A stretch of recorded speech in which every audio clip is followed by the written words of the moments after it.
Good evening. I'm William Lloyd Garrison, and tonight here are the top stories, starting with women who were first involved with the abolition of and awareness and women inequality. Here with me are Lucretia Mott and Elizabeth Caddy. Hi, Lucretia and Elizabeth. Hello. Hi, Will. What were your first involvements in women's rights? Together we organized the first feminist national meeting. Wow. What was the basis of your meeting?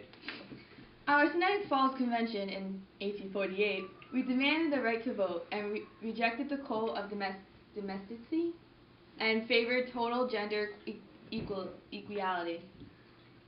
Women had no rights in comparison to men, and we need to finally say something. That's interesting. Isn't that true, though, that Wyoming and Utah both passed women's suffrage? Although that is true, women of the Mormon Society have ruined the rights of women in Utah.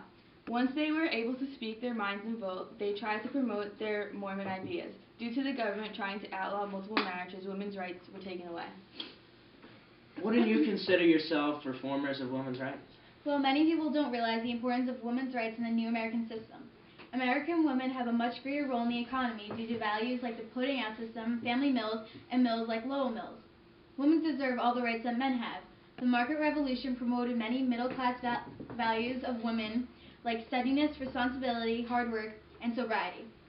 If women are able to be this productive in American society, why aren't we able to have complete women's suffrage like men? That is true. Thank you for coming today. Next, we'll have two immigrants from Germany, Ireland, Schmidt von Wolfhausen and Michaela McCourt, here to talk about their new lives in America and how they found each other. Here they are.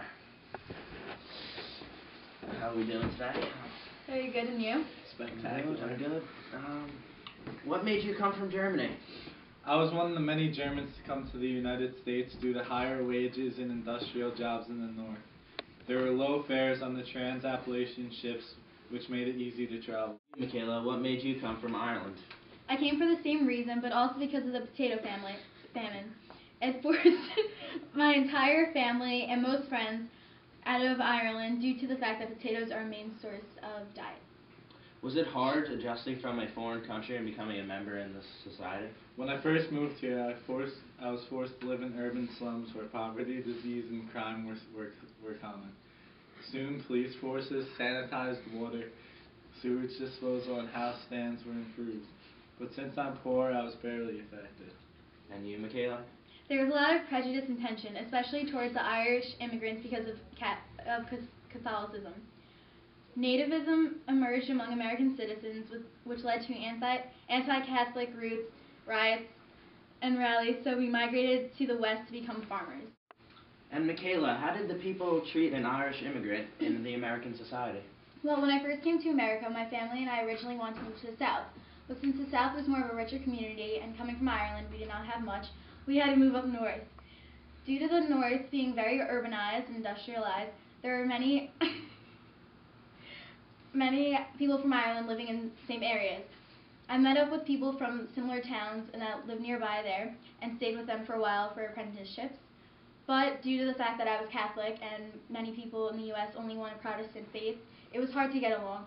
Many people would start riots with us and many fights and everything. That is pretty interesting. What a wife I got. Thank you. And that's where I met my husband, Schmidt. Oh, that's interesting. Can you elaborate on that? Tell the people what you guys are about, how you guys are doing? Yeah, I took like an apprenticeship up as a blacksmith with my dad, and she's a tailor, and my Uncle Donnie knows her dad, and he totally hooked me up because we both live in urban slums, so it's all chill. Yeah, we both came from poorer families, but we seemed to work it out after our apprenticeships ended and we started our full-on jobs. He sent me a letter in the mail. It was very sweet about how he saw me from across the alleyway working as a tailor. Yeah, he asked me to make him a shirt. I'm a sweetheart. Yeah, he is. He is a sweetheart. All right, thank you. And for our final story, we'll have Francis Lowell talk about his new mill system. How you doing? What's up? So, Francis, why did you create the Lowell Mills? Because with the increase in the economy and the more need for more mill-like made items, I needed to expand my business, so I made the Lowell Mills so lower class women could come and work in them. Who works at Lowell Mills? Mostly lower class women, mainly immigrants that come over to just, mainly lower class immigrants that come over that don't have any jobs, and I supply them with education and money. Would you say that Lowell Mills are more efficiently ran than Slater Mills?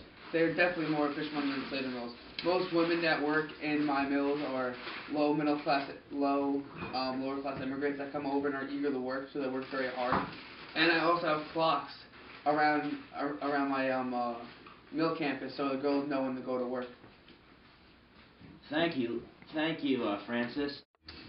The U.S. is greatly changing, and here to comment on the future of the U.S. is Eli Whitney to tell us more on the market revolution and the inventions. Hi Will, I, Eli Whitney, promoter of interchangeable parts, has greatly altered the U.S.'s involvement with the market revolution. In 1798, I contracted with the government to make 10,000 rifles in 28 months. I have met many inventors like John Deere, Samuel Slater, Francis Lowell, and Cyrus McCormick, all creators of inventions which helped the market revolution and market economy progress over time. Items like the reaper, which could cut down 12 acres compared to the 2/3 with a cradle scythe. John Deere's steel plow, created in 1834, drastically cut down plowing time in half, making cultivation of larger sizes easier to handle and much more common.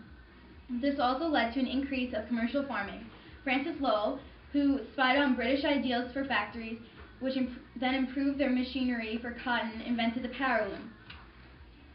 This power loom made cotton a much more expensive but more popular use item. The cotton became known as Cotton King, which greatly helped the economy. People have changed the ways of the American economy, hopefully for the better and for the future. Thank you, Eli. That's all for the stories. I am William Lloyd Garrison, and I'll see you next time on Weekend Update.